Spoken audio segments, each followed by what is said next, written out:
Hello, hello, hello! Tyler McVicker, Valve News Network. How are you doing today? This is going to be a good one. Welcome to Letting Off Steam, Episode 4. This is the call-in radio show where you can talk to me and ask me any questions you may have about Valve, Valve News Network, and the greater gaming community as a whole. Thank you for coming out. I appreciate it. And before we get started, I want to be able to talk a little bit about what I am working on this week. This last week, between the last episode of Letting Off Steam and this episode, has been it's been more of a education-based week. I took a few exams. I got a bunch of A's. I've just been working. I've been doing a lot of school-related stuff. So I'm sorry that we didn't have our full 5-video-a-week schedule up last week. And we're gonna make sure that we have all of that stuff happening this week as much as possible. So what I'm working on this week, tonight I'm gonna be finishing up a video that I've had an idea for a while, and I don't have a title for it. I'm calling it, I think I'm gonna be calling it, Valve doesn't need games, they need characters, or Valve's real problem, or something like that. And essentially it's gonna be discussing the real reason why the real reason why products, it seems like products are unable to get finished, etc., etc. I'm also working on TF Catch-Up, VR Catch-Up, and Counter-Strike Catch-Up, CS Catch-Up. And, yeah, those are going to be great. The VR Catch-Up episode is going to be insane. It's kind of strange because right now, I'm working on increasing the length and quality of videos, while at the same time keeping the current upload schedule. You know? I'm trying to increase the amount of time each video takes in terms of, like, length, but at the same time, there's a lot I'm doing in terms of new editing tricks, new quality stuff. I'm trying to improve every month. This last month has been one of my most, if not the most successful month, the month of March. And that is in no small part to Letting Off Steam. Letting Off Steam in itself is a really, really interesting concept. I'm a big fan of this concept. I like this show. You guys seem to like calling in, talking to me, asking some questions. And it seems as if this is something that people can actually listen through all the way, which is insane. The last thing I want to be able to talk about before we take our first caller is I am selling merchandise now. So if you want to be able to buy a shirt that says, don't let this shirt, what does it say? I have a new shirt, and the shirt says, don't let this t-shirt distract you from the fact that VNN missed out on a free Vive. And I also, you see the mug on your screen right now, that Letting Off Steam mug? We're selling that mug. I'm sure one of the moderators will put the merch store in the description or in the Discord or something. But all right, we're gonna take our first email, and we're gonna wait for the moderators to be able to pull in and vet a couple people in the antechamber. So Coolman or Shadow or something.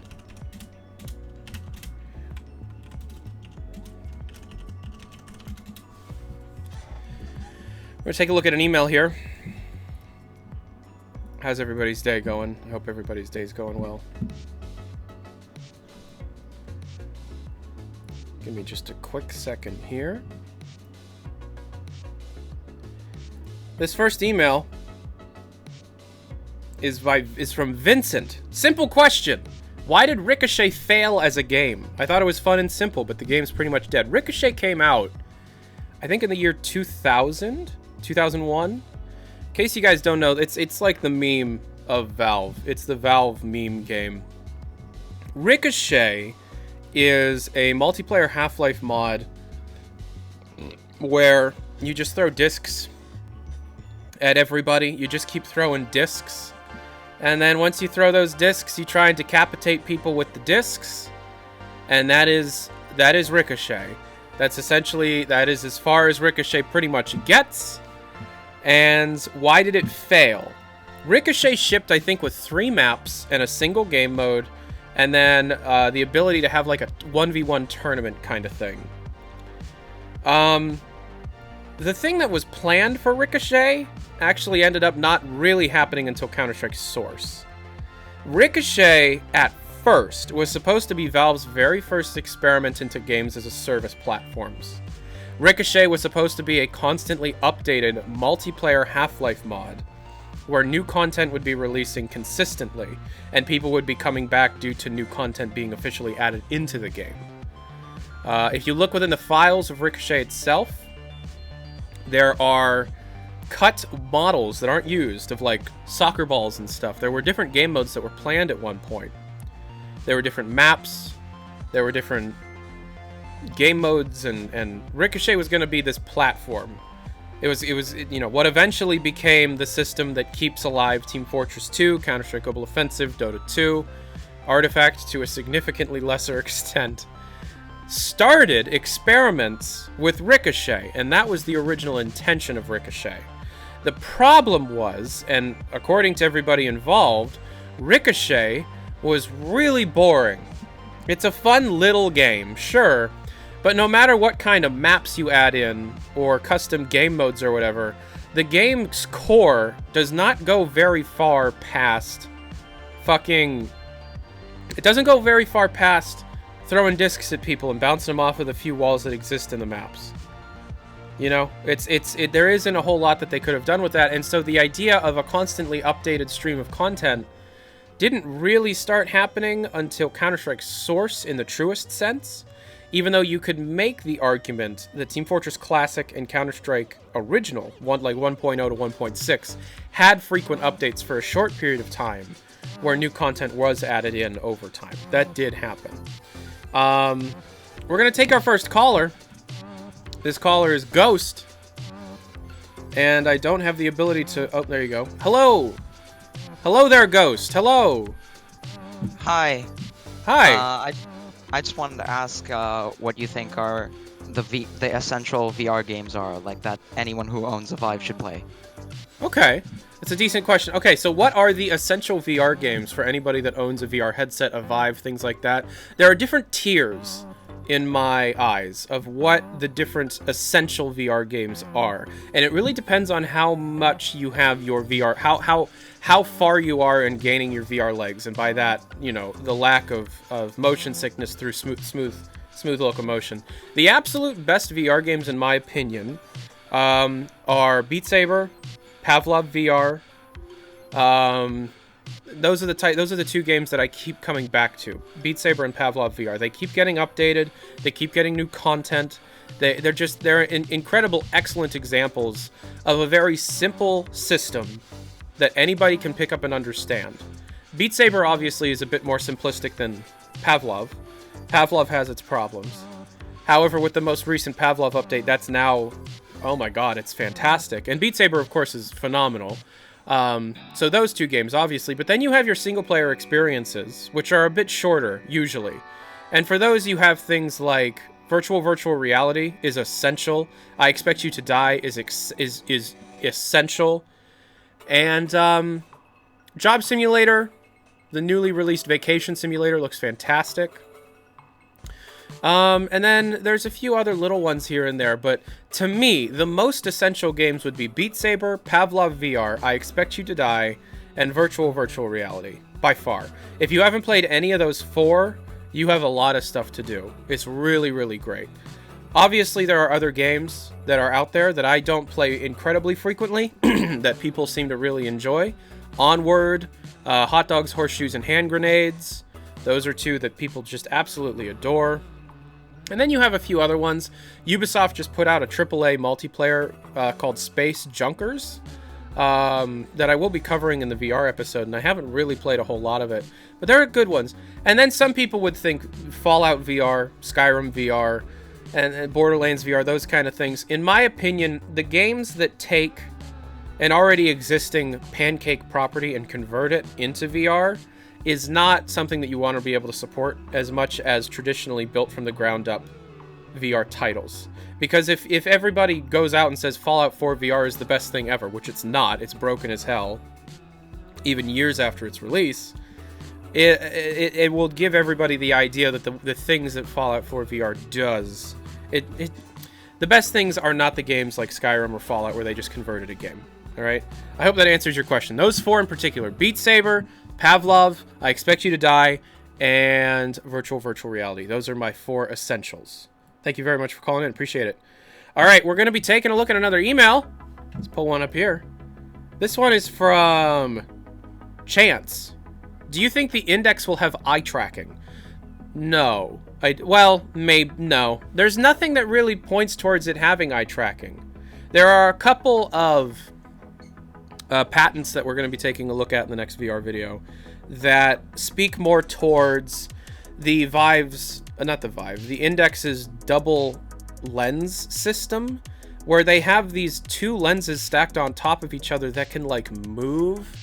I guess that is eye tracking, but not what you're asking is like foveated rendering eye tracking, where it pays attention to where you're looking and, you know, like renders only things that you're specifically looking at the highest resolution, etc., etc. I don't think it has that. There's nothing that really points towards it having that. I mean, it could, because that seems to be a feature that everybody's going for. The new Vive Pro Eye system has that, but the Vive Pro is just hot garbage.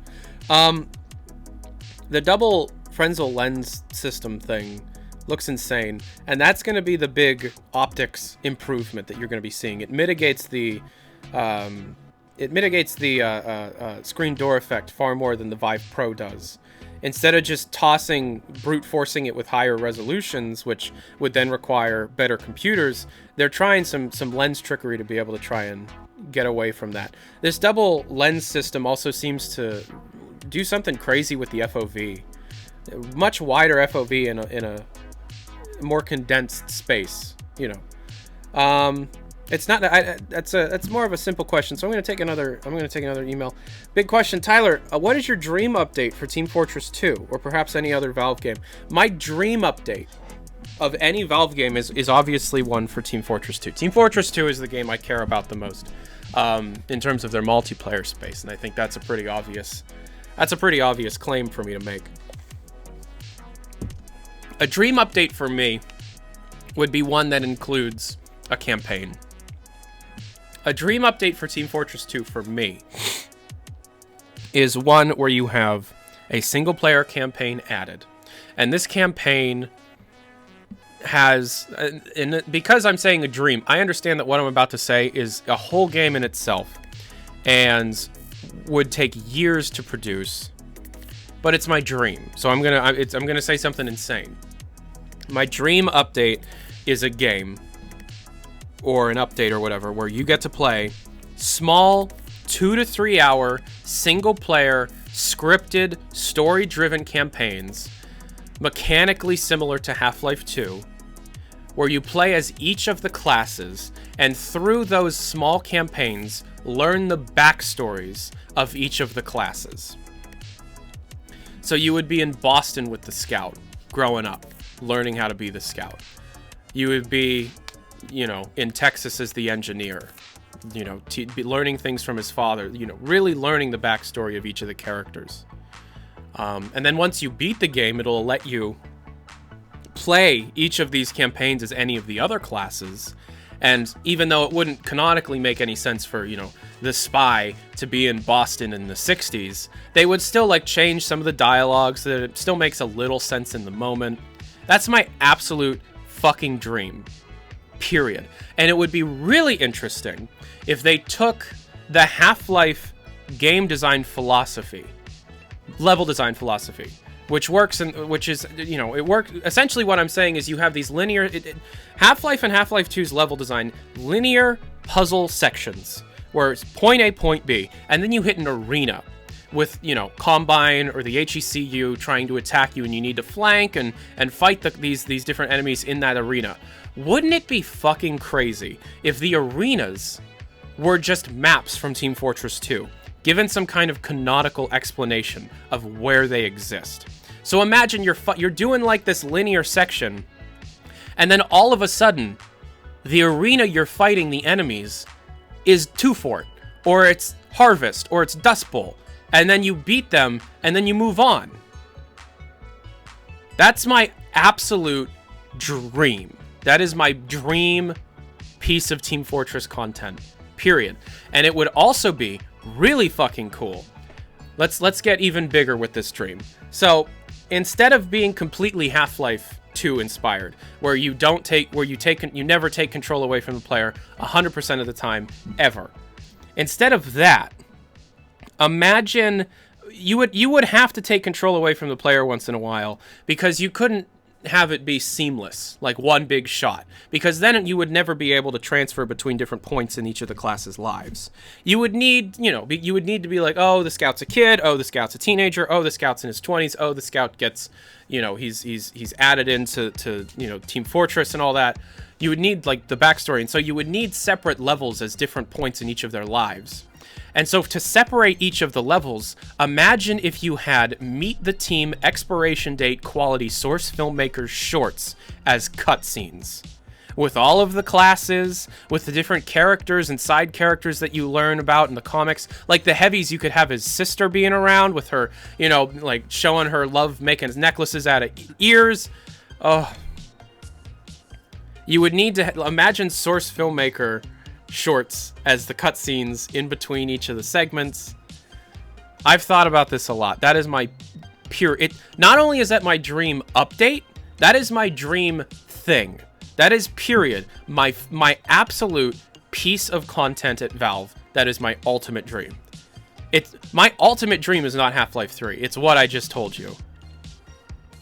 It's that It's a single player Team Fortress 2 game where it would still be, even if every chapter or character's campaign was only 2 to 3 hours long, that's still 18 to 24 hours, because you have 9 separate distinct campaigns for each of the characters, each of the classes. So that'd be fucking huge.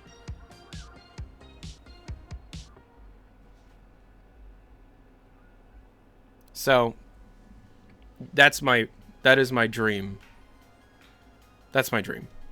If I had to say a second dream, like a second place dream, it would be a Portal sequel that takes place in the universe and realm and atmosphere of Portal 1, where instead of it being more cartoony humor, it's very dark humor. GLaDOS is just very subtly saying that she wants to kill you. And it's just everybody at Valve gets together. Everybody designs chambers. Everybody. They give them tools to design chambers. They pick the best, and they make a Portal sequel. That's it. That would be so good. And then, like, it would just be a Portal 1 sequel. And then, obviously, have, like, a new escape segment and stuff, so. Yeah, that's my dream. All right, Retrograde Burn with the call-in. What's your question there, bud? I'm an owner of a Vive, and I'm looking to upgrade to the Index, and I have a few extra things with the Vive, like the Vive stand. So I was wondering, like, do you know if they're still compatible? Like, if they have the same mounting for base stations 2.0, and like what accessories are compatible? So specifically for the base stations, yes, that's gonna be the same kind of mount. The stands that you have for your Vive, the Lighthouse 1.0 trackers will work with your Lighthouse 2.0 trackers. Yes. Now, in regards to a lot of the accessories that are specifically made by HTC, something like the wireless adapter, that won't work. The audio, the deluxe audio head strap, that won't work. Essentially, the majority of the accessories that you're currently using for your Vive will not work, because it's a completely different system. Now, specifically towards your, the stands for your trackers, which are very much something people need, unless they have like a drop ceiling like I do. Those will work just fine, because that's just a standard 1/4-inch screw mount, I'm fairly certain. So yes, that should work perfectly fine. Do you have any other accessories in mind that you're asking about specifically? I was mainly wondering, because with me specifically, it's a pain trying to plug in everything into a single extension strip. So I'm wondering if they have, the same sort of system for that in terms of wall space. Oh, well, yeah. I mean, you're still going to be one AC adapter per Lighthouse, an AC adapter for the headset. That's the amount of plugs required is the same or more. because Lighthouse 2.0 can support up to 4 of those trackers. So that's 5 plugs. Unfortunately, there's no solution to that. But I appreciate Time to go buy more extension cables. Go buy more. Go buy more. Sorry, Valve should just make their own. They're losing profit. Yeah, dude. Thanks for the question. I appreciate it. All right, next email. This next email is from Nicholas. I can't answer that question, so sorry. How is Boneworks related to Valve? It is clearly inspired by Half-Life, but is it anything beyond that? Okay, so, this is a really complicated question for me to answer because the difference between Boneworks and Valve stuff is I pretty much know how to find out things about Valve. I've been doing this long enough. I know where to look. I know who to ask. I know how to ask, etc., etc. Boneworks is very much an independent studio's interpretation and take on HLVR. Exactly why it exists, I don't know. Why are they trying to do HLVR when Valve is very obviously doing their own HLVR? Once again, I don't know. However, I do feel as if there's probably a little bit more going on than just it's Half-Life inspired. Period. That's it. I don't really see. So, for example, the head crabs in their game, they're like robotic head crabs, and I guess they're supposed to be VR headsets that are trying to couple with your head to put you deeper into VR. That's according to Brandon JLA in the last Boneworks video that exists. Now, why exactly those aren't just head crabs to begin with? Might be for story reasons, might be for legal reasons, but I do, they've talked about, Stress Level Zero people have talked about how they have a somewhat close relationship with Valve. And knowing that Valve is very loose with their IP, hell, they just gave Boreal Aleph permission to just make a Half-Life game on Steam, straight up. They gave them the license. They didn't have to pay for it. So they're kind of loose with their IPs if somebody gives them a good idea. And Boneworks, without a doubt, impressed them. It was on their master list for a while, and now that it's been removed, I know pretty well that it was only on the master list so that they could play around with it. That whenever Stress Level Zero committed an update, Valve would have access to it immediately on anybody's computers in the offices because it's on their master list. So, the fact that even with all of these incredible movements in VR and innovations that Stress Level Zero seem to be making VR from a mechanical standpoint, and Valve not allowing them to use their IP, because come on, it's speculation, but I'm saying that Valve didn't let them use their IP. I think that's a pretty obvious guess a person can make, and I'm fairly certain it has to do with the fact that Valve is making their own, and they don't want confusion. The problem is we're having this conversation.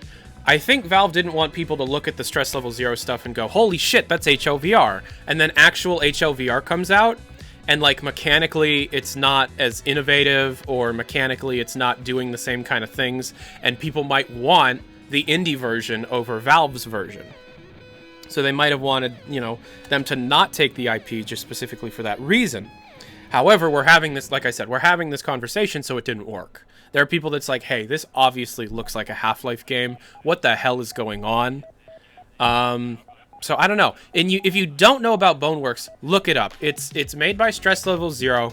It's Brandon JLA, formerly of Rocket Jump, the former collaborator with Freddie W. on YouTube. Started his own VR development studio called Stress Level Zero. Their first game was Space Junkies. Second game was Duck Season. Both of those are good. Those are both pretty good. Space Junkies, you really can't play it much anymore because it's a multiplayer game, and VR multiplayer games are difficult to have people on servers. You pretty much just have Onward, H3, and Rec Room, and Pavlov. So their new game is the most insane mechanical VR game I've ever seen. It's very much being developed for the Knuckles ground up. But now that we know we're getting the Knuckles in June, we'll definitely be able to play it before it comes out. it's their Steam page just says 2019. It's coming out this year. However, I don't think it's going to be out in June. I don't. I do think that we're going to be hearing about Valve's games in May. And regardless of how much we love Boneworks, in the grand scheme of things, the mainstream gaming community and players will be like, holy shit, a Half-Life game, holy shit, a Portal game, instead of what's Boneworks, you know. No matter how much better mechanically Boneworks is compared to HLVR. And better is subjective. But I have it on very good authority that Boneworks is doing some crazier shit than HLVR will be doing mechanically. So, regardless of how cool the mechanics of Boneworks are, HLVR will still sell better because it's Half-Life. And so that might be the major reason why it isn't more associated with Half-Life than it currently is. All right, let's take another caller. Hello, how you doing? Hi, Tyler. How's it going? I'm good. How are you doing? Yeah, I'm doing okay. So, yeah, my favorite videos of yours are the ones where you do research into cancelled games. And correct me if I'm wrong, but I think a few weeks or months ago you posted a tweet mentioning that you'd made a list of like all of the known cancelled Valve games. There was like 26 of them or something ridiculous. Yeah, it's up to 30 now, but yes. Oh, wow. So, yeah, my question is, would you ever consider doing a video where you give us a quick rundown on like each of these games? Because I don't think people realize just how many cancelled Valve. And there's probably some that you know about, but the community doesn't even know about. Yeah. Yeah. I mean, unless it's just you telling me to do this over and over again, I'm seeing this idea be requested quite a bit. Where I make a video, and it's just like 30-second snippets of the 30 that I know, right? And I just... Oh, man. I thought I was being original.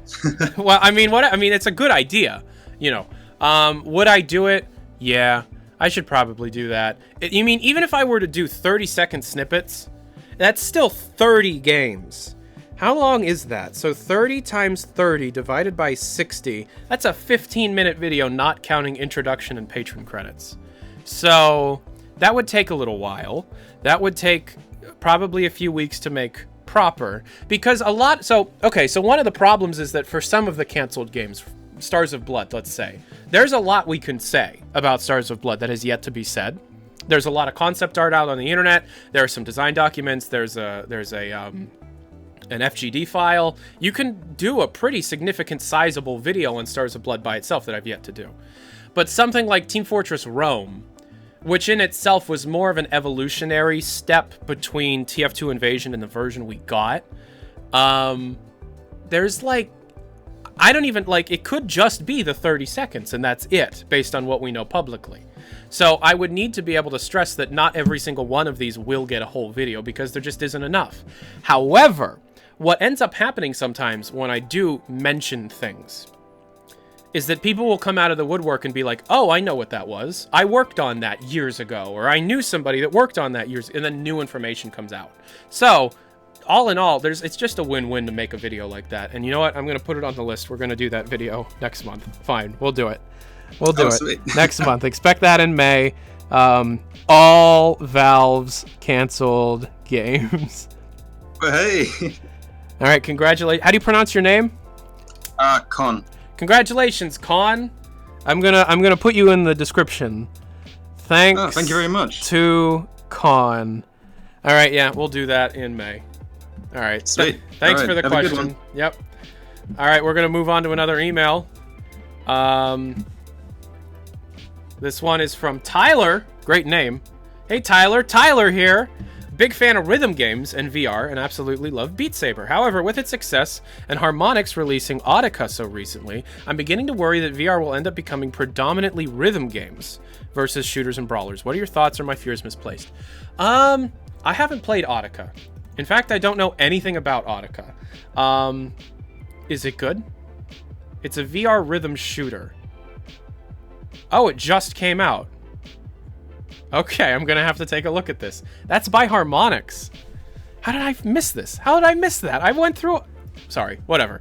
Okay, so VR rhythm games are fucking fantastic. Beat Saber is amazing. And I don't know about Audica, but I'll take a look at it. And Audio Shield was pretty good. Wasn't a huge... Beat Saber is just so much significantly better than Audio Shield because they're pre-made songs instead of procedurally generated based on the sound files. That's a different, that is a different conversation altogether. However, when you have a successful thing, you're always going to have copiers of that successful thing, especially something as successful as Beat Saber. Because Beat Saber, when you boil it down, is an incredibly simplistic game. It's a perfect game, in my opinion, because what it sets out to do, it does perfectly. It doesn't try and do a story. It doesn't try and do any kind of fancy graphics. It's a great-looking, simplistic game. You have lightsabers. Blocks are coming to you. You have to hit the blocks in the order that they tell you to hit them, in the direction they tell you to hit them, and don't hit the bombs. That's the game. And it gets insanely good. Will VR become a rhythm game platform? No. Because essentially there's only so much you can do. Beat Saber is so perfect, but how do you expand the Beat Saber mechanical steps? How do you set it? How do you do it? Because at that point, you add more complexity into the game, and you could actually ruin the game. Beat Saber is so good because it is so simple. It is deceptively simple, because Expert Plus is fucking absurd. You're gonna have rhythm games be successful. Beat Saber is going to last for years. Unless they completely kill modding, in which that's a different conversation. You have something like Boneworks, you have something like HOVR, you have a Portal game being made, and those are first-person shooter experiences. First-person shooter experiences are also perfect for VR. Period. Your controller has a fucking trigger on it. It's perfect. So, we're in a period of time where the more simplistic stuff is really taking over, because it's simple, it's easier to make. And so you have a lot more of these simple rhythm games versus these larger, longer to make first-person shooter experiences. That said, we're on the cusp of a couple massive, important first-person shooters coming out. So once HLVR comes out, once Boneworks comes out, and they become the de facto shooters in VR, and they end up selling a lot of units, hardware, for VR, then you're going to have a lot of copycats making things like that. Because, okay, so here's a good thing to remember. HLVR and Boneworks, a lot of the reason why it's taking so long is because there's a lot of principal, base level, foundationary, mechanical stuff being done. They're one of the first of their kind. They're trying to solve problems for VR that have never been solved before because it's a new platform. When those games release, they're also releasing developmental mechanical answers.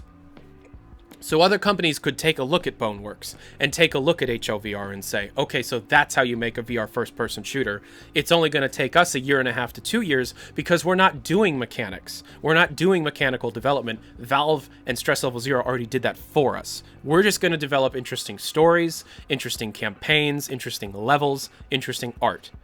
And that doesn't take as long as building a new type of game from the ground up. So yes, your fears are misplaced. Yes, VR is a very popular rhythm game platform right now, but I mean, that's great.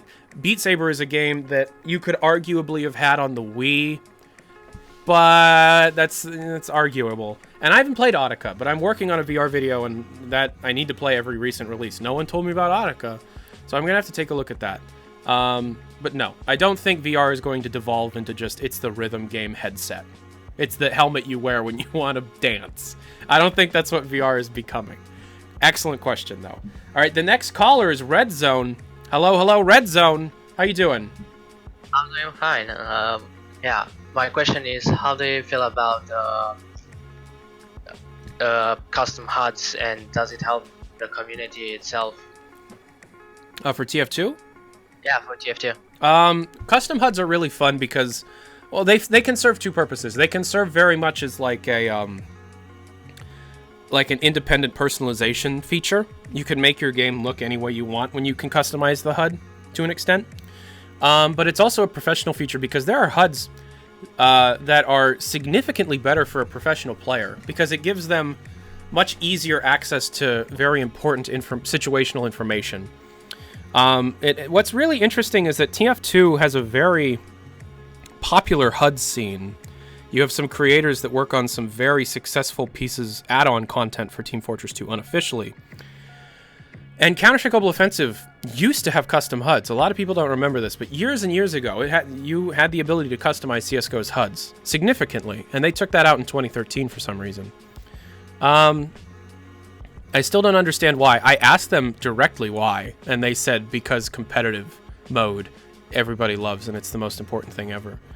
Now, more towards Team Fortress 2, it's incredibly important. Not specifically just HUDs, but any kind of customization, user-generated customization that isn't controlled by the entity that owns the game is the most valuable thing for a games as a service platform, period. Because you could have the most dedicated, active, user-generated content community, like Team Fortress 2 has, but it's still bottlenecked by the amount that the company, Valve, is willing to officially put into the game. There are hundreds of incredible custom maps that will never be added, and will never be played very often unless people with community servers host them all the time, and somehow get a lot of people playing on community servers again. But something like HUDs, Valve doesn't have to do anything. You could just install it yourself, you know? So it's very, very important, and it gives a better sense of community than any of the other user-generated content because there's no bottleneck. But yeah, thank you very much for your question. It's a very good question. Yeah, thank you. Have a good day or night. You too. You too. Thank you. All right, we're going to take another email. This email is from Waylon. I know you and Mr. CEO Man are big fans of Artifact, despite how bad it flopped. I'm not sure if you get this a lot, but from the very start I was wondering why Artifact wasn't just the Valve card game. What do you think? I wanted it to be one. Okay, so when Artifact was first announced, it was August of 2017 at TI7. My initial reaction was, I don't like the Dota IP. I don't like the Dota characters. There are too many of them. Very few of them have any kind of three-dimensional characterization, and so I don't feel very close to any of them. Compare that to something like the TF2 classes, where a big TF2 fan like myself could talk endlessly about the backstories and the personality decisions and who they are as people, as, you know, cartoonish and as exaggerated as their personalities are. They're still three-dimensional characters. So this Artifact game, when it was announced, I was like, I guess it's a Valve game, cool. It's a card game. I like card games, but the Dota IP and the characters that they're placing into this game, I have zero love for. I am not interested in these characters. I know Axe. I know Phantom Assassin. I know Bristleback. Fine. But those characters are their one-liners, and that's it, other than maybe Axe, because of comics and the stuff. But if they had made it a Valve card game, you know, like how Heroes of the Storm was the Blizzard MOBA, or like how Quake Champions is very much now just the id shooter, you know.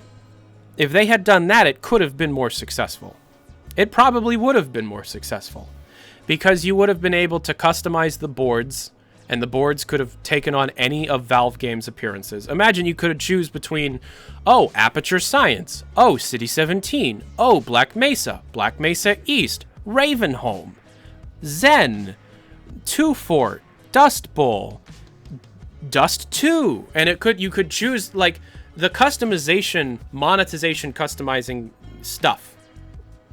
There's so much you could do with that people would have been more willing to pay for it. You could have had, just like, I haven't actually thought about this in a long time, and so I have a lot of ideas now. I'm like, imagine if the announcer was GLaDOS. You could change who the announcer was, in the same way you do to Dota 2. GLaDOS, Kleiner, Barney, the TF2 announcer, you know, Bomb Has Been Planted guy, even though that's Jess Cliff, and, you know. There's a lot you could have done. You could have written a really crazy, stupid story that Valve fans would have loved about, like, an interdimensional portal. You know, Aperture Science opened a portal, and somehow all the games are tied together, and now you have, you know, now Artifact is the battle between everybody. I'm sorry, but that would have been so much cooler. I love Artifact, and now I'm getting excited because I know that would have done significantly better if they had formed it like an interdimensional portal was opened in Black Mesa or Aperture Science, and now everybody has to fight. That would have been fucking awesome. And the game would have been identical. The game would have been identical, and it would have done better. Mechanically, it could have been the exact same game. But if you could, on the board, have Scout, Gordon Freeman, the FBI, Zoe, and Ricochet Man all on the same board, oh my god. Fuck off. That would have done so well. That would have done so well. And it's funny because I'm looking at the chat of this stream and everybody's saying they would have played that. And it could be an identical game. It could mechanically be the exact same game. God damn it. Yeah, that would have done so well. Wow. That's an excellent question. Jeep, if you're listening, Brandon, if you're listening, you know, would you be interested in doing that? Would you be interested in doing that? The customization, the cosmetic features alone. Yeah, that would have been amazing. Can you imagine if they had released that version of the game and made it cross-compatible from tablets and PCs on day one? If Artifact, instead of just being Dota, was the Valve game with every Valve IP you could think of, and with love for deep Valve fans. Oh my god! Imagine the potential of deep Valve fan jokes. Imagine if there was like a get your free TVs card. Imagine if there were Ricochet references or different cards for TFC classes and TF2 classes. Imagine if Gabe Newell was a card. Play to it. Oh my god.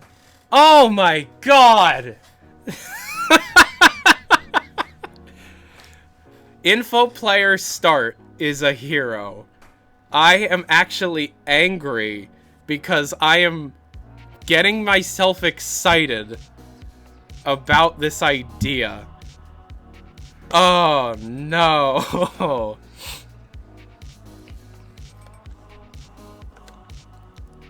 I'm gonna write that down. I'm actually gonna write that down. I am going to make a video called My Dream Artifact Relaunch.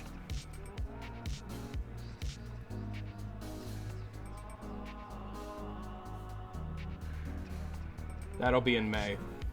And I'm gonna thank Waylon for that idea.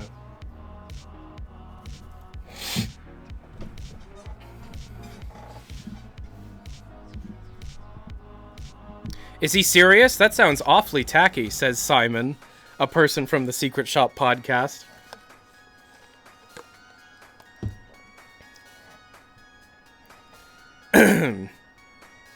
Okay. So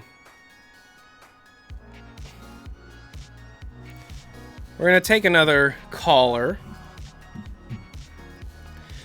Hello, Liam. Hello. How are you? I'm good. How are you?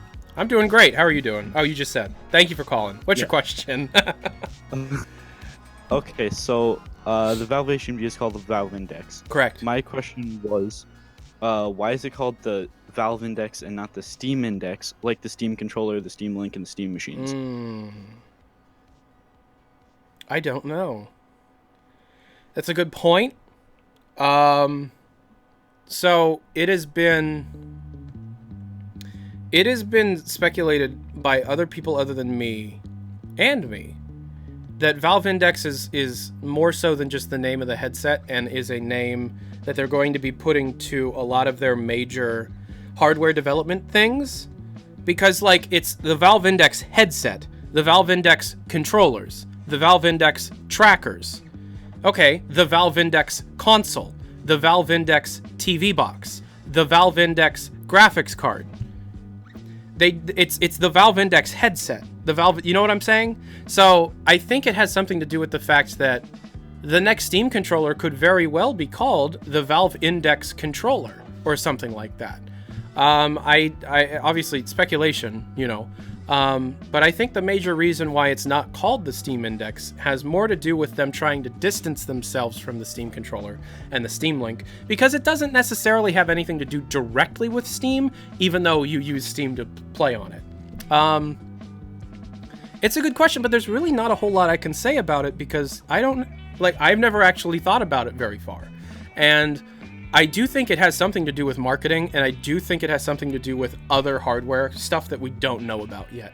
Because they're doing more hardware than just what we know. That is something that we do know for a fact.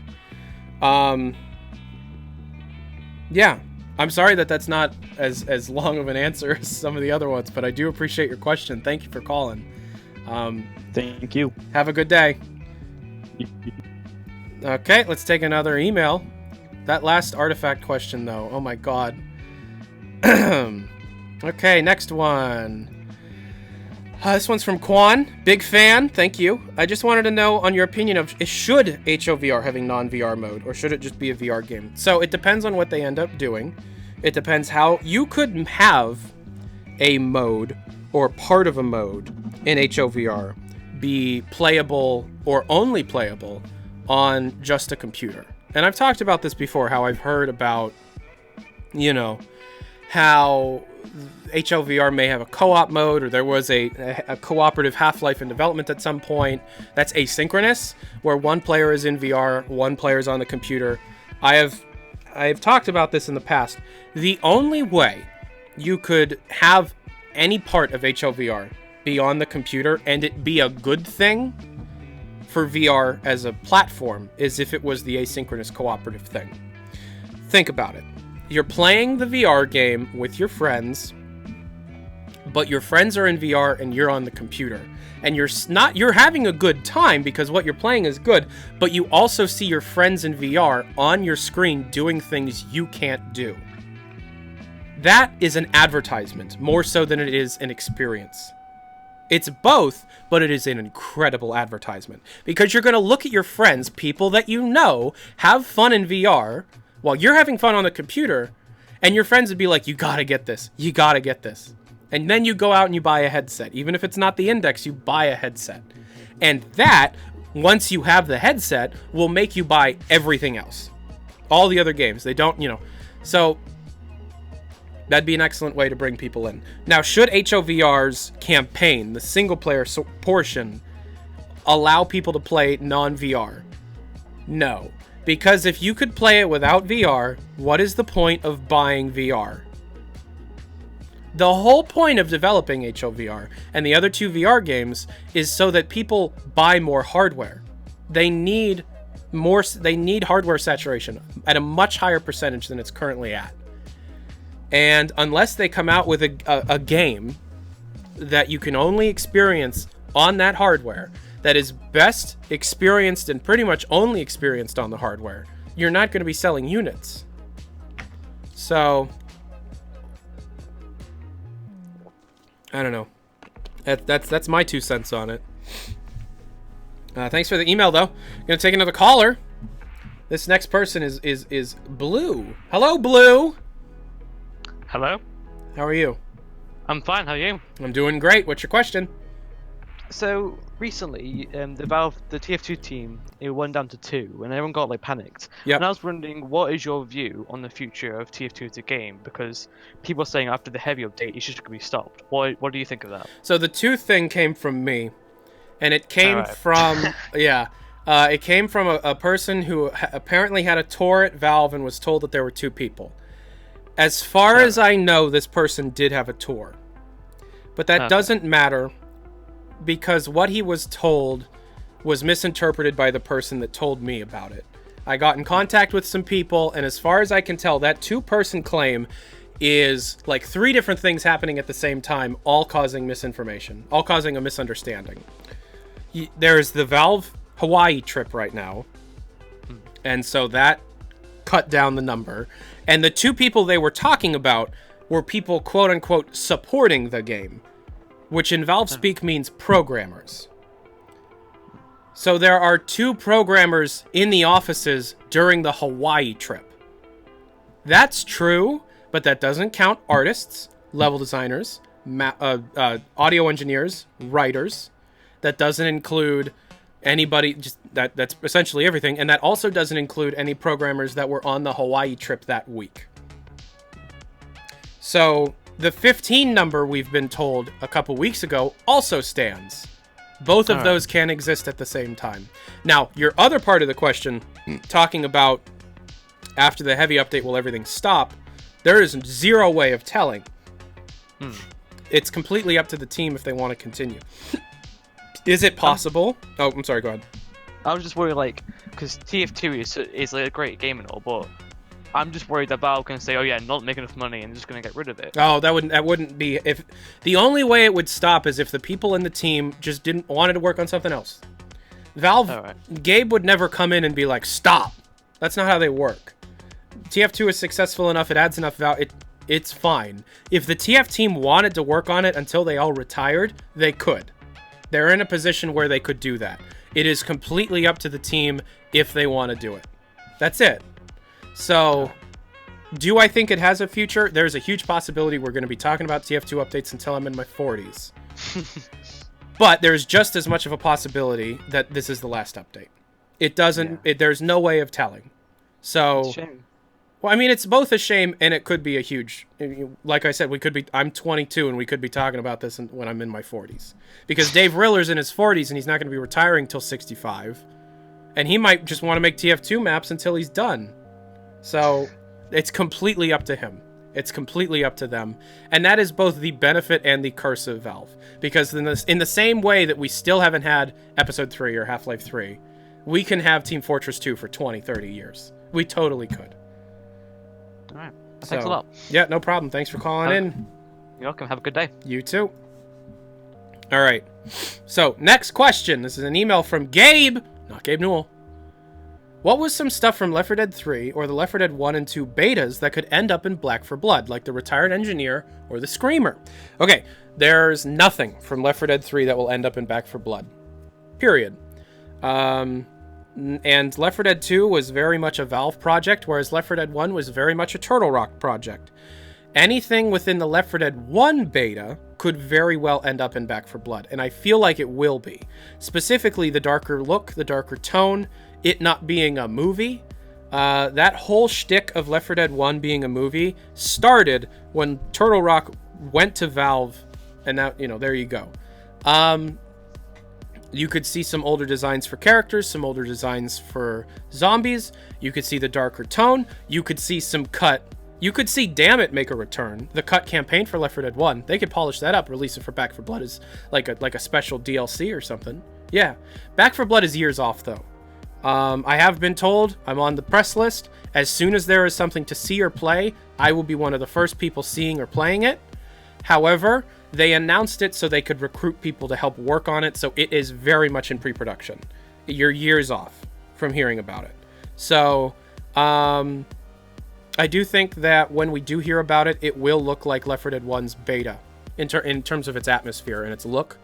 I do think it's obviously going to be a next generation interpretation of these ideas.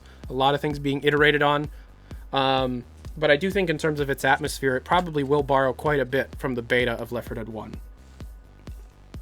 Which I can't describe to you in words. Just go look it up. There's videos and a lot of concept art. There's a lot of good stuff like that. Now, will that be an Epic Game Store exclusive? Yeah, probably. Just putting that out there right now, it probably will be. All right. Excuse me here. Take another caller. Leafney. Ah, hello. What's up? So, my name is Markiplier, and I was wondering, what do you think? Are you the same person that did this last week? I might be. Okay. All right. What's up? What's your question? Okay. How do you think Steam is going to fight against the looming ferocity of Epic Games? Okay, so they won't. I've been thinking about this a lot. They are not going to do anything. So the way Valve works is it is a melting pot of opinions and ideas. And in some situations, this is an incredible thing to have. In some situations, this can result in just some incredible creativity taking over. You know, Oh, yeah. things that you don't expect happening and everybody loves it. Steam, Half-Life 2, Portal, TF2, etc. However, the flip side is also true. You essentially always have people with a specific opinion at any time. You Yeah. always have somebody who thinks the opposite of what is popular. An excellent example of that is the Rape Day controversy. You had people in the office wanting Rape Day to stay on Steam. Bruh. You did. And that's a very extreme example, but Yeah. just think about the Epic Games situation. There are people in the office that probably look at it and think, huh, great, competition, cool. Yeah. And unless you have a large group of people all agreeing on something in an attempt to do something to fight it, you're just, you know, a lot of people called the Master Chief Collection coming to Steam as Valve's sucker punch back. Yeah. Valve had nothing to do with that. Uh-huh. Valve had very, very little to do with that. That was Microsoft's doing. Gabe Newell admitted that wholeheartedly. It just happened to do that. Not only that, but something like, you know, Bethesda coming out and saying, hey, 76 and Doom Eternal and all our future games are coming to Steam, you know? That's them in the face of 76 and Elder Scrolls Blades making the company look really bad. And then following the announcement that Starfield or Elder Scrolls 6 will not be at this year's E3, they're going to do the opposite of what angers everybody. It's a PR move that, once again, Valve has nothing to do. Right now, it makes you look better in a large group of people if you release something on Steam. Do you want to know my personal opinion? I don't care. I just want to play games. Do I care that Borderlands 3 is on Epic Store? No, I don't. I'm going to play Borderlands 3 with my friends on a LAN party, and I'm going to have a lot of fun. I personally want people to take Valve off of their throne, because how they're going to fight, if they ever do, is through software, not through Steam changes. Because a lot of Valve's income comes from the fact that they take a 30% cut. If they were to that is almost 90% of their income is through Steam. If they were to lower their percentage cut, there is nothing else that's coming in even remotely close. Even if they were to lower it to 25%, they are losing 5% of any. Well, the math is wrong, but you know what I'm saying. They're losing large portions of their income. So they don't want to do that. No. So they're going to have to fight with software and features. And even then, they were going to do this stuff anyways. The new Steam UI overhaul has been in development since 2016. It has nothing to do with the Epic Store. And there's very, very little that will ever happen that's a direct attack back to Epic. Epic very, very well could dethrone Steam as the de facto digital distribution platform. And Valve will still be there. Valve will still be doing everything just like nothing happened. Yeah. So, there's really nothing else to say about it, you know. That's kind of depressing, but it's okay. It's fine. I'm sorry. That is how Valve is, man. That's just It's okay. well. I'm sorry, but have a good day. Thank you. Okay. Well, next email. Remember, there's the emails down below if you want to get your email answered. TylerNewsNetwork@gmail.com. Also, if you want to donate, that like super chats or donations in the chat, I immediately read those as well. Okay. Hey Tyler, this is from IOD.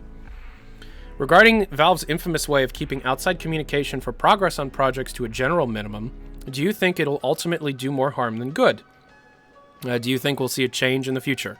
Will we see a change in the future in terms of Valve's communications on internal projects? No, we don't. We won't. You're gonna think that things are changing once they start talking about their VR games, which starts in May. However, that doesn't signal the change of anything. They historically talked about games for a year and a half before releasing them, and I have a feeling they're going to continue doing that. Artifact was announced over a year before it came out, and that did not do the game much good.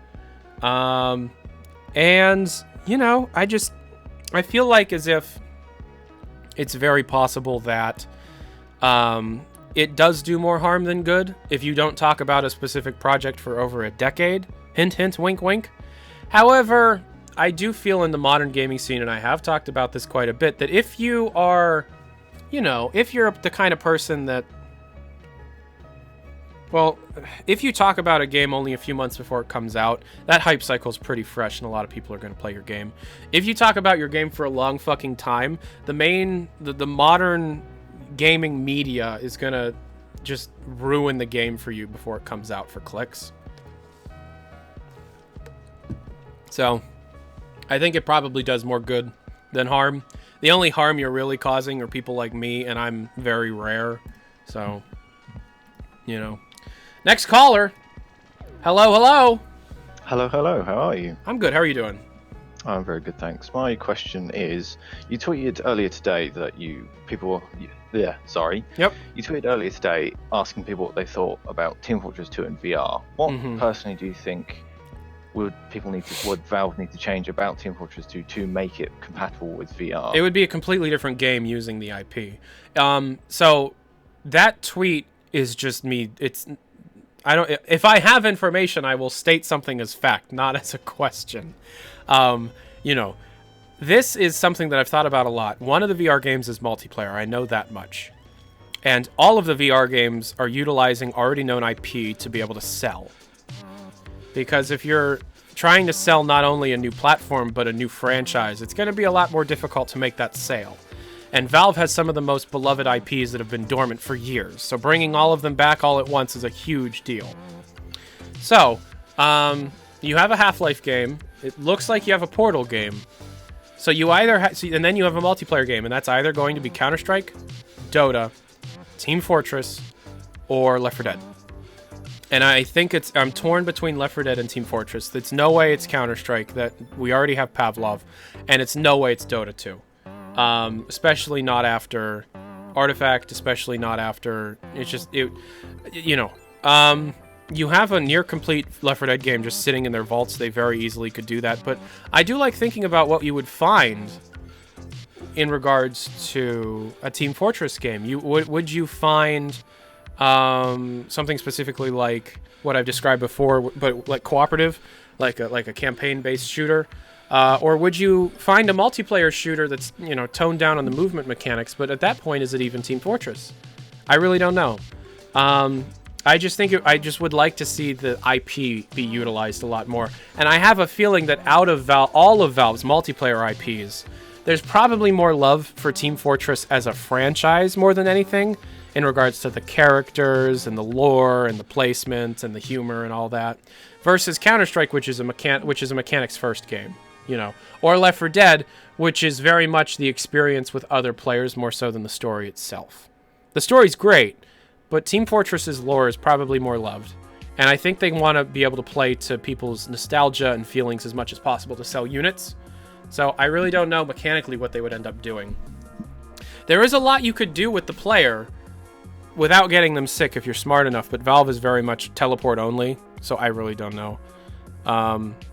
But I mean, that doesn't answer your question at all. But I mean, that's as much as I really could say. No, that's fair. Because classes like the soldier, rocket jumping essentially would be unusable. That wouldn't work. Yeah, it wouldn't happen. It would be impossible. So classes like the soldier and the scout, and partially even the demo man, would have to be completely reworked. And then, like you said, would it even be Team Fortress 2 in the end? I think they're going to lean more on the franchises than mechanics for the first round of games. I do. And so it's very possible that they truly want to do an Orange Box 2 with a Team Fortress, a Half-Life, and a Portal game, So I really don't know. But we're just going to have to wait till May and see what they're willing to tell us in May, and then we'll talk about it then, So, yeah, I guess we'll just have to wait then. Yeah. Thanks for calling. Right, thank you very much. All right, next email. This one's from Wild Odyssey. Dear Tyler, do you think there are odds of Valve's porting any future or past titles to the Nintendo Switch? No. I've had this question in the past, and I think I'm going to move on to another email fairly quickly, but no. If they were to do anything on the Switch, they'd probably do something specifically new to best utilize the hardware, and they're very busy with VR, and by the time they're done with VR, it will probably have moved on past the Switch. No. I think there was a chance. They missed it. Now it's not going to happen. Hope you're doing well. I've tuned in a lot, but never interacted with your channel. This is from Craig. What's up, Craig? I saw this, and I knew you had seen it. The latest video on the newest build of Boneworks, they actually used the Knuckles controllers. Oh, you just want to tell me about that? Okay. Thank you. What are the current stories on Source 2 development based on its release? Upgrades to... Nope, there's nothing I can say about that. What were the TF2 news you teased in the last episode, the two-person thing? Excuse me. I gotta find a good question here. Do I eat water? What does it taste like?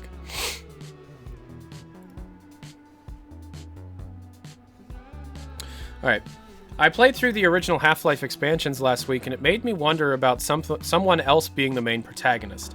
How would you feel if that was the case if they released a new game? Would you prefer Barney, Adrian Shepard, Alex, or Dr. Kleiner? So, HOVR is starring Alex. You play as Alex. So they're doing that. However, a game that you play as Barney or Adrian have existed, you know? I don't know if they've stated that the Barney Calhoun in Blue Shift is the Barney Calhoun in Half-Life 2. Have they ever said? That's probably a really dumb question. But...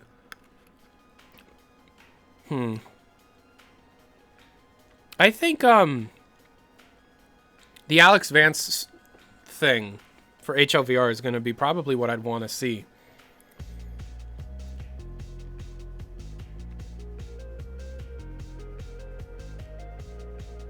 Yeah. I mean, I've heard things about, like, flashbacks to Black Mesa when Alex was a child, and, you know, Alex... It really depends what they do, though, because, like, you know, Half-Life is silent protagonist, and if you try and push forward a character that we know they have a personality, they have a voice, then the silent protagonist thing, even if they make them a silent protagonist, won't work. You know? Because, okay, so Gordon Freeman, the whole point of the silent protagonist is you are Gordon Freeman when you're playing the game. It adheres to who you are. But Alex Vance is Alex Vance. She sounds like Alex Vance. She says Dr. Freeman, I presume, and shit. We know what she sounds like. We know what she is like as a person. We've traveled around with her a lot. So when they do release HOVR, and you are playing as Alex Vance, they're probably going to do the first-person narration thing. Which means Merle or however you pronounce the voice actress's name, has been doing a lot of work with Valve lately, and she did tweet hashtag HL3 a couple days ago, didn't she? In response to me.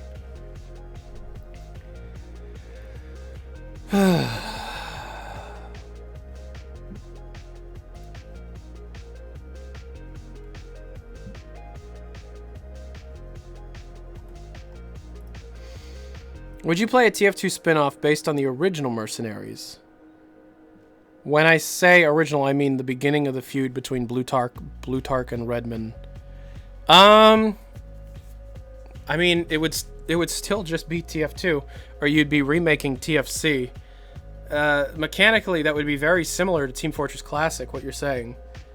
And you really can't insert a whole lot of lore in a multiplayer game like that and still hope for it to be incredibly replayable.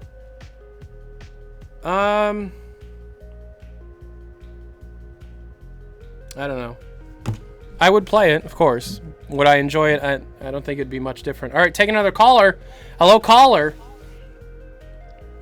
Hey, how's it going? I'm good. How are you doing? I'm doing good.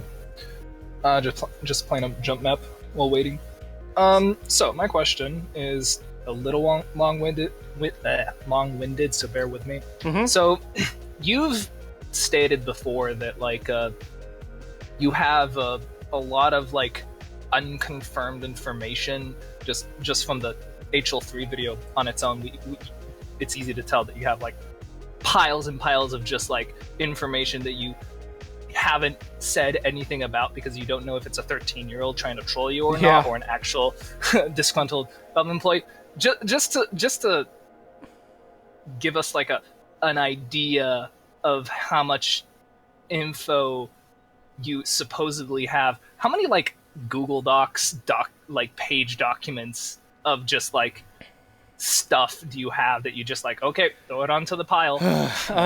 Well, I don't do Google Docs. I do notebooks, like physical notebooks.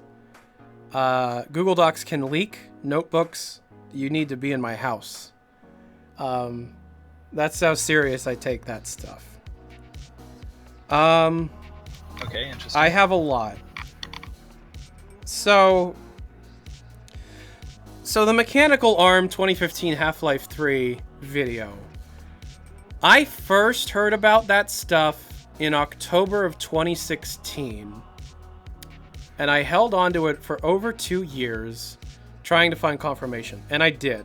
That's why I put it out. I do vaguely remember you like mentioning one or two things like in just a random stream.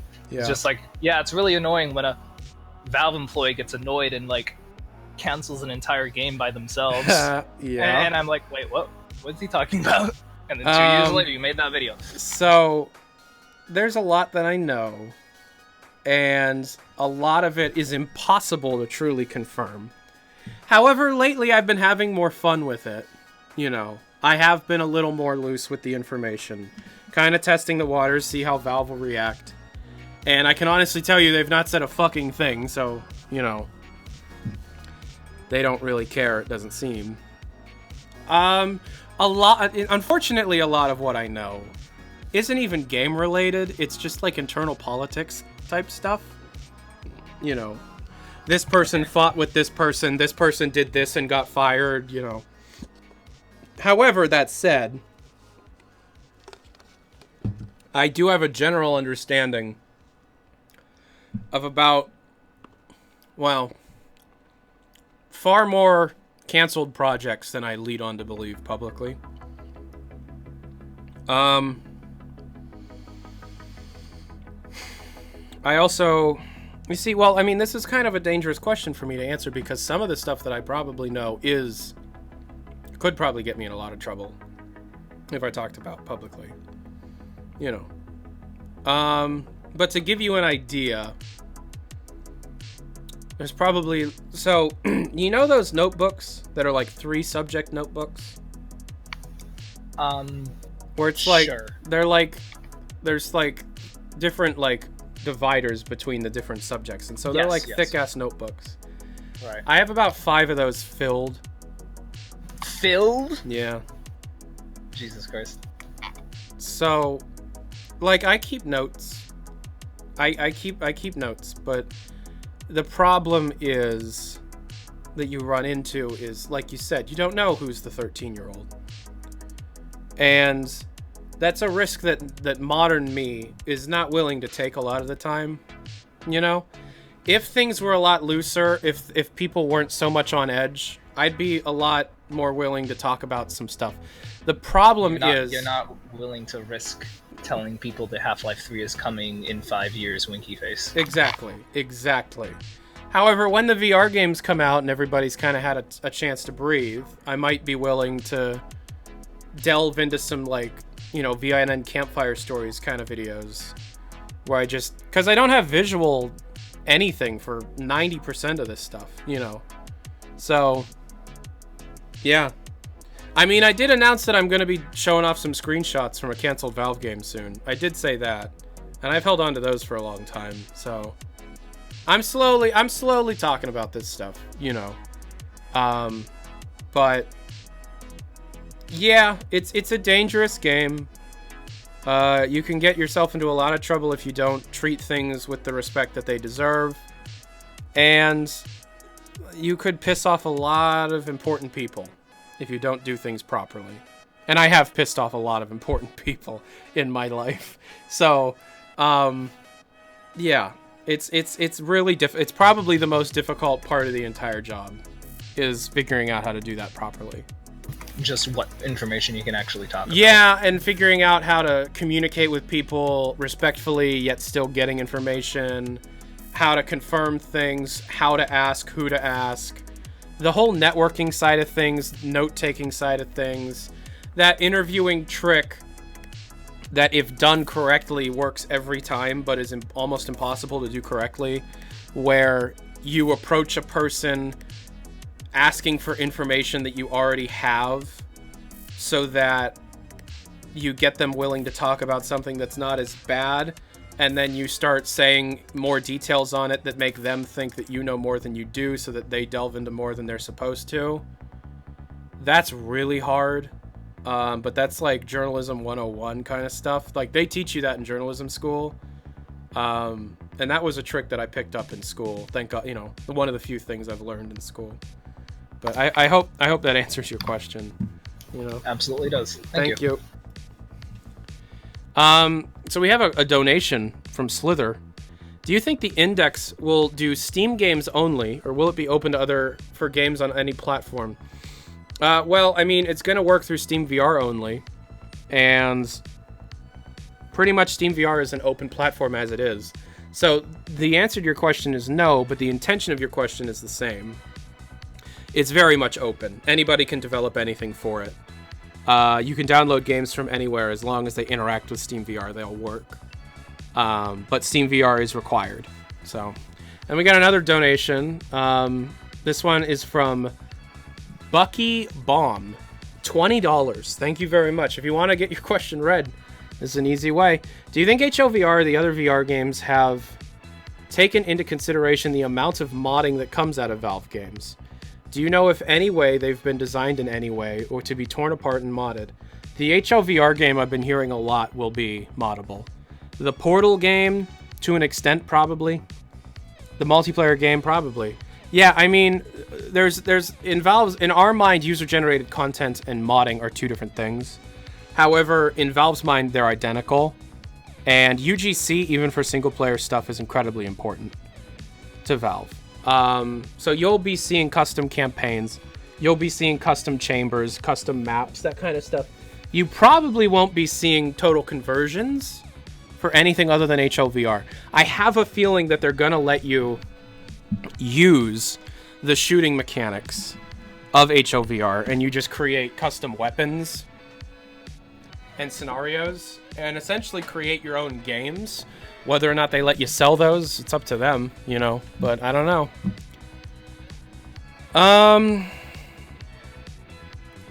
Yeah, it's a good question, but I mean, to me, that's very obvious. So,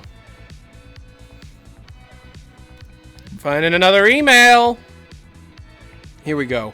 A while back, you tweeted something about a video discussing all known canceled games.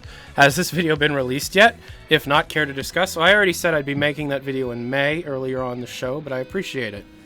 Is Valve going to make their own version of the Vive tracker at some point? Did Valve develop it, or did HTC? Full body is something I'd like to experience. So, okay, so this person is asking about those, like, hockey puck-looking things that you put on items, and they're an added tracker. That was an HTC thing, completely. It's essentially just the top part of the Vive controller, the Vive wand, that just as its own entity. HTC, Valve had very little. I mean, it's Valve's system that they're using, Lighthouse, to use it, but it's an HTC product. Will there be full body tracker type things for the Index? I mean, sky's the limit really on what Valve wants to produce and wants to release, but would they do it? If they did, we wouldn't be hearing about it for a long time, probably another year. Because right now they're focusing in on they're just focusing in on like the headset itself, the controllers themselves. So yeah, it's totally possible, but for the time being, you know, they're still a somewhat small company in the grand scheme of things, so you know. Next caller, Spade. Hello, Spade. Hey, so my question is, what do you think about Unity and Unreal being like the two most prevalent engines in VR development right now, and like how Valve will react to that with their own Source engine? So Source 2 is a nightmare and has been for a very long time. Yeah. And Source 2 has been in development. There's evidence that points towards it being in development for close to 11 years now. We don't have the tools, even though we were promised the tools 4 years ago. And while all that was taking place, like you said, Unity and Unreal essentially consolidated like 90% of the video game industry's game engine development. You know, it's like the majority of games are on Unity or Unreal, and that's fine. That's the general progression of things, I guess. However, in regards to Valve, we already know that they're developing at least one of their VR games in Unity. They share an office mall with Unity. Really? So their relationship to Unity is a lot closer than it is with Unreal. Obviously, with the Epic Games Store, they're probably going to be a lot less inclined to work with Unreal nowadays. Even though I've heard quite a bit that one of the major reasons why Left 4 Dead 3 never got finished is because a lot of people wanted to move over to Unreal. Yeah, it's a lot easier. So, HLVR is going to be using Source 2. That's known. HLVR and one other game likely will be Source 2. Artifacts using Source 2. I mean, the relaunch might not be. And Dota 2 uses Source 2. Steam VR Home uses Source 2. However, it's not going to be at all competitive unless Valve is willing to make it a platform that is worth using for other developers. Yeah. It seems like right now Unity is kind of the state-of-the-art engine for physics. Yep. As they're actually partnering with Havoc. So yeah, that's probably a big concern for Valve at this point. I don't think it's a concern, but it is a problem for Source 2 in particular. There are quite a few people at Valve that are probably like, why are we even doing this? You know. Yeah. But there's really not much else to really say. They're doing both Unity and Source 2 right now. And there's a lot of rumblings about Valve buying out Unity. If that happens, that'd be crazy. But it probably won't happen. Because they're about to go public, right? Well, I mean, they could still... I don't know. We'll see. We'll see what ends up happening. Thank you for the call. Okay. Appreciate it. Bye. We got 2 more donations. Great show. Question. If I get my Index and sell my Vive, do you think my Vive games will support the new controllers, or should I get 2 of the Vive Pro controllers? Well, the Knuckles will have Vive 1 emulation, because the Knuckles has far more input buttons and stuff than the Vive currently does. So that should be fine. The Knuckles should support everything that's currently supported on the Vive's controller. However, should you buy the Vive Pro? No. The Vive Pro is a garbage product. It is way too expensive. The benefits are not that great. The Index is better than the Vive Pro in every conceivable way. And the Knuckles are just better controllers overall. And the majority of popular titles, overall, once the Index comes out, will release Knuckles support. Because most developers currently have Knuckles anyways. And a lot of the major games that you're playing already do support Knuckles. It's just no consumers have them in their hands. Other than some YouTubers that somehow got them. Alright, another $2 donation from John. What do you think of Sandbox, Gary's Newman's next game? Sandbox I've been hearing about and reporting on since 2015 when they just said Gary's Mod 2. What do I think of it? I don't really like Gary's Mod as it is. I every time I play it, I have a bad time. For the people that care about it, I'm sure it'll do well. Will it be as influential or as important as Gary's Mod? No, because it's trying to recreate what Gary's Mod was in Unity. So it's not as genuine or original that time. It'll be successful. It won't be as important, but it'll be successful. And there you go.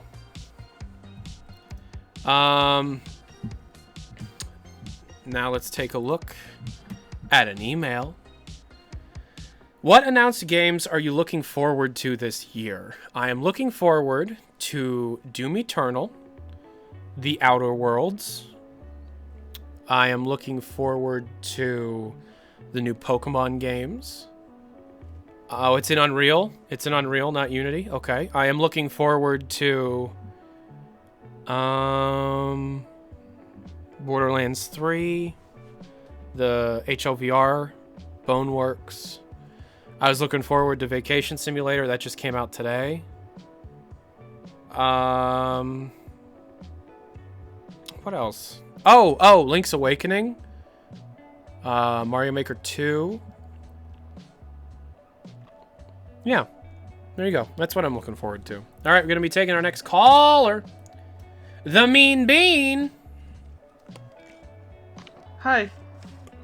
How you doing? I'm good. How are you?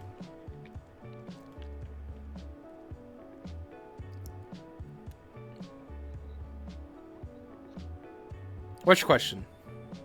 Oh, sorry. My internet cut for a second. Do you think any of the VR games are gonna have f-stop, like in the Portal 2 beta? There's evidence to suggest that the Portal game itself will include the f-stop mechanic, yeah. There is some evidence to suggest that this Portal VR game will, be based on player scale along with the camera of f-stop. However, f-stop in VR will obviously take... Well, there's a lot about f-stop that's not publicly known about that I will eventually be talking about. But there were some design decisions that were made specifically for f-stop on the PC that won't work in VR. So it'll be f-stop inspired, but will it be exactly the same thing as what the beta for Portal 2's f-stop was? No, probably not. But you will have the magic camera, So, I mean, that's really as much as I know about that. But thank you very much for calling in. Appreciate it. Oh, no problem. Thanks for answering. All right, we're going to be taking another email. This next one is from Source Thunder. Hi. We've been having HOVR leaks for many years now, as well as some Left 4 Dead 3 in the past and possibly other games. However, Artifact came out of nothing. There was no leaks, nothing at all, even though it was a Source game. How do you think that would have happened? Okay, so, that's actually not true. The game wasn't called Artifact until very late in development, and we did have a couple of leaks. However, the leaks that we had were called DCG, or Dota Card Game. And for years, DCG-related strings were found, and no one figured it out, including me. It would have been great if I had pointed it out. However, there were leaks. Specifically in Dota 2 Reborn, there were leaks in Destinations, Steam VR Home. There was a lot of leaks for Artifact. It's just we didn't know what to look for because it wasn't called Artifact. We had one leak that said Dota Card Game 001, and then a bunch of shit that was DCG, which was what the game was called for years, Dota Card Game. We're going to take another email. Any news on the missing information mod releasing on Steam? It was supposed to release on April 1st. Yes, there is some news. Do you guys want to get angry?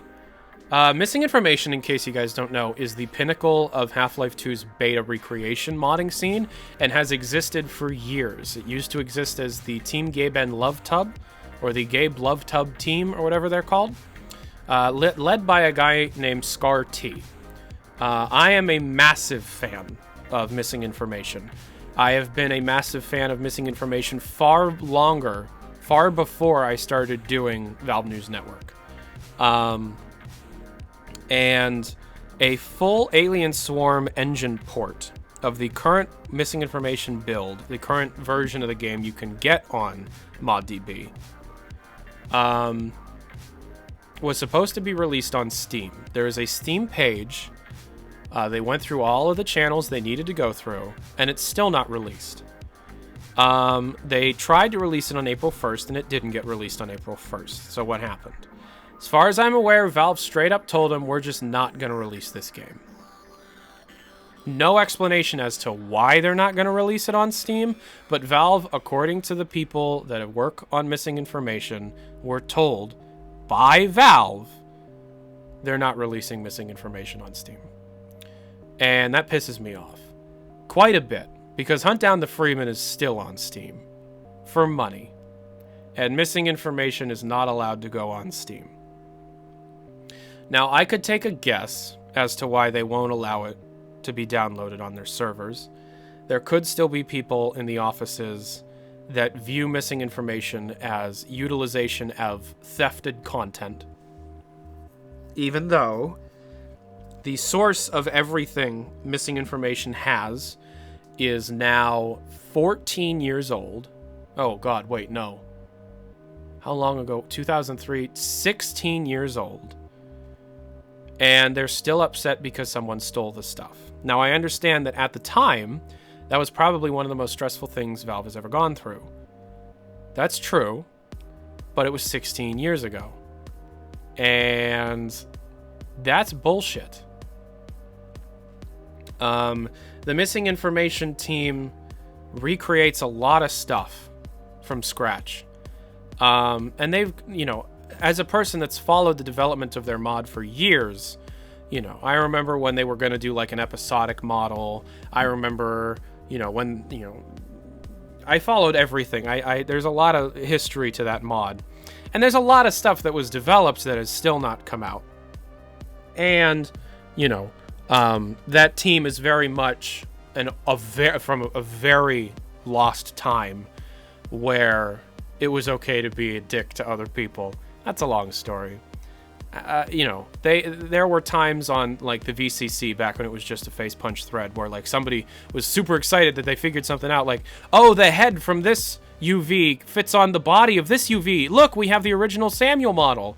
And then one of the missing information people just jumps on the server and goes, oh, we figured that out in 2005. Nothing new. But they never talked about it. That's a whole other conversation about like community toxicity and hoarding content. But missing information deserves to be on Steam. In a world where Hunt Down the Freeman still costs money, missing information being available for free, requiring Half-Life 2, should exist. And it is an excellent, incredible mod.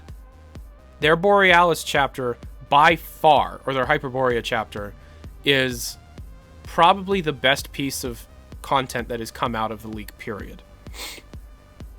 Now, they might be getting passed up by Dark Interval soon, but it's been years and they haven't put out an update in a long time, so yeah, that would happen, but they deserve to be put on Steam. Sven co-op's on Steam. Come on. That pisses me off. No Benjamin sending me a tenner, I appreciate it. Lucky Mr. Gunn, what do you think the future of VR holds in the next 10 to 20 years? What are the hypothetical techs you're most excited for? I'm most excited for very well-produced, well-made, easy-to-use wireless. I'm so fucking sick of my Vive cable. I'm also super excited for full FOV. Like, well done full FOV. I know that, like, the Pimax is, like, they distort shit all the time, and it just doesn't look very good. But full FOV could be great. And I'd love to see full FOV. And then brain interfacing to an extent could be fun. From Zombie Plastic Clock. Hey, Tyler, shoutouts to Simple Flips. Shoutouts to Simple Flips. Oh, I recorded a video with Simple Flips 2 days ago. Me and him played Quiplash and TKO, and that's going to be out soon. That was really fun. It was like 4 in the morning for me, though, so I was super slap happy and strange. What cool non-Steam stuff have you seen recently? Any good movies, podcasts, etc.? What you think your listeners will like? Okay. Well, I mean, I'm a video game person just through and through. That's the majority of my life. If I'm not playing video games, I'm reading about video games, I'm writing about video games, I'm watching other people talk about video games. It's my life. It's what I care the most about. Movies, I love movies, I love music, I love media and pop culture and culture in general, but very specific stuff. I went and saw Shazam yesterday with Electra and Tyler. Really good movie. I saw Bumblebee a couple weeks ago. That was pretty good. You know, I go to the theater every week or so. Any other good movies? I mean, I'm just watching all the classics that I'm supposed to see, that everybody talks about. You know, I've been buying a lot of Blu-rays lately. Probably my favorite movie that I saw out of all of them was Jackie Brown, the Tarantino movie. Really liked Jackie Brown. And then, of course, I watch Goodfellas every couple days. But, yeah, I don't know. Taking one more email. Tyler, I just wanted to ask how much you know about In the Valley of God. In the Valley of Gods.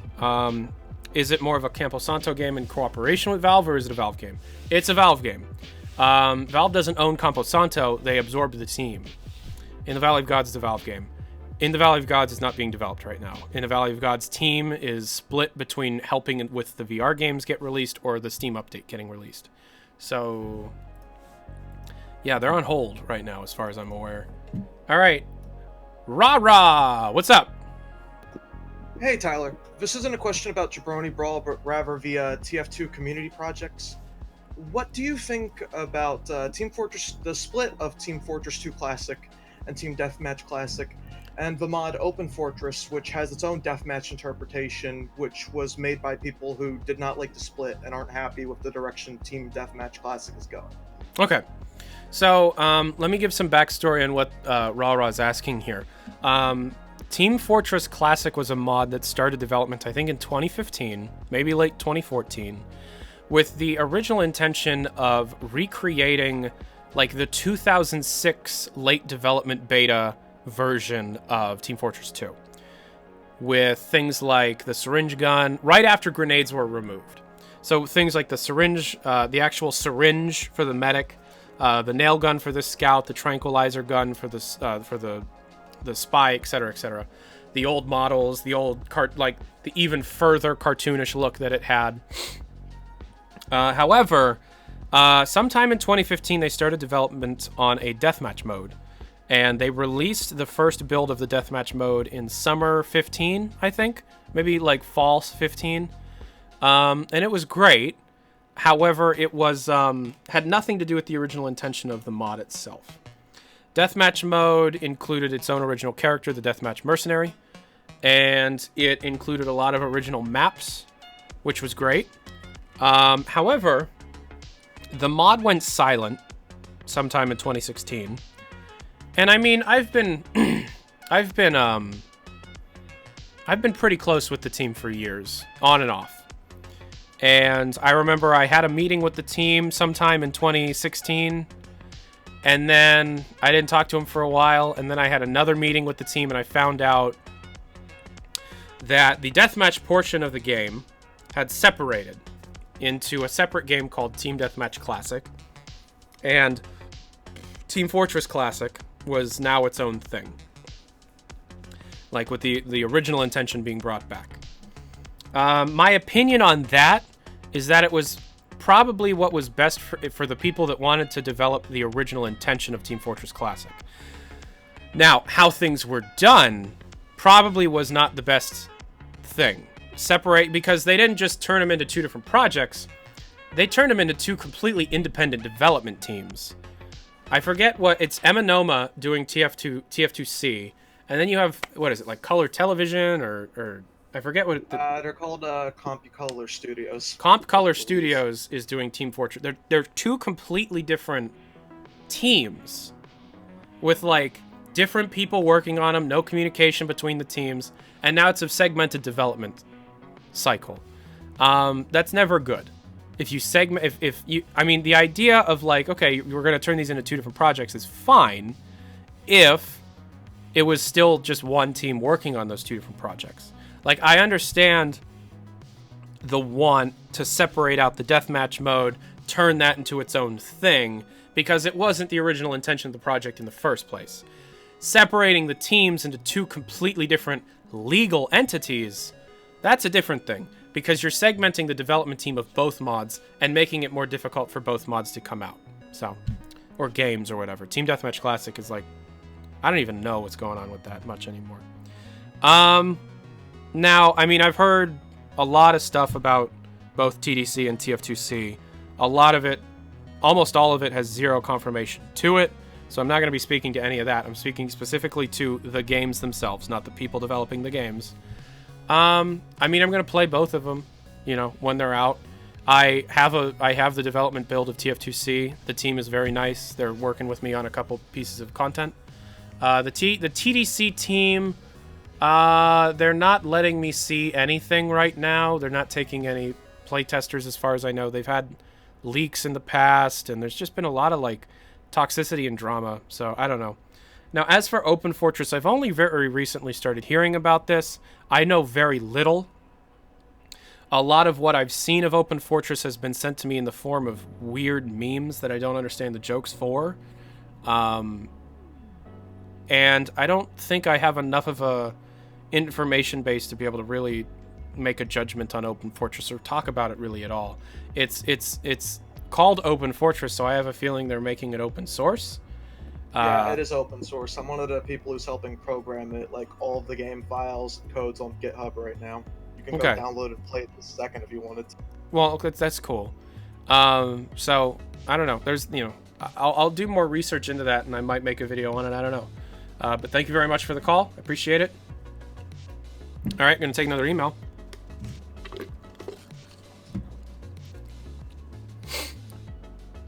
Do you foresee negative reactions from the Half-Life community to the first official piece of Half-Life content in over a decade being exclusive to VR? Yes. However, if the game is good enough, that negative reaction will only last a short period of time. And so it's completely up to them, Valve, to make a good game. It's as simple as that. All right. So, this is going to be the last caller I take. Hello, you are the last caller. Congratulations. Hello. Hi, what's up? I'm here to ask a question, obviously. Okay, what's your question? As someone who hasn't tried VR yet, do you think that Valve could work with third-party retailers to demo and sell the Index? Yes. They won't, though. So, here's the thing. The Index is going to be sold pretty much exclusively on Steam. I don't think you're going to be able to walk into a store like a Best Buy or a GameStop and buy a Valve Index. That requires a hell of a lot more planning and just communication with third parties than Valve really wants to do or really does. There should be ways to demo it. I completely agree with that. If you ask Valve, I already know what they're going to tell you. There are places you can demo the Vive, and that's what they'll tell you to do. I don't think that Valve will be doing a whole lot in terms of permanent demos. There might be, like a press tour of some sort. There might be different events around the United States, Canada, Europe. But those are going to be very difficult to get to. And if you do get to them, the lines are going to be incredibly long. If you don't have VR and you're curious about VR, Windows Mixed Reality headsets following the release of the Index will go down under $100. So, that is excellent baseline VR. There are places you can demo both the Rift and the Vive. And I am making a video called The Beginner's Guide to VR that will essentially answer that question and many, many, many other questions similar to it in a much more intricate and well thought out way.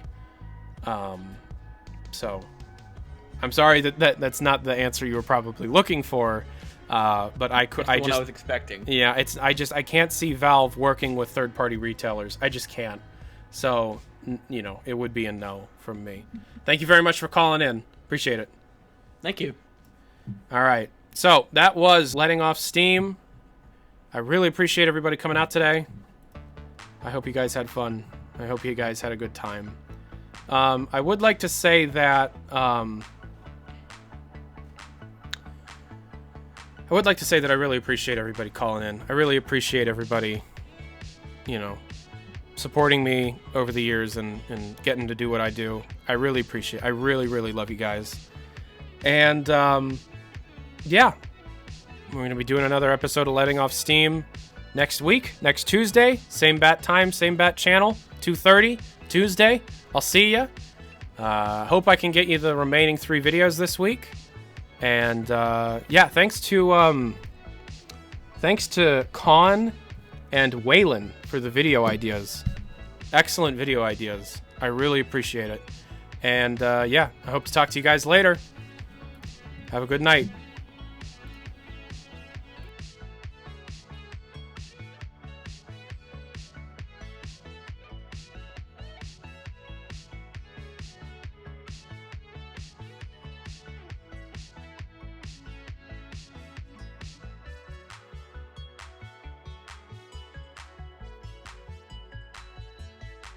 No thanks to me, I see.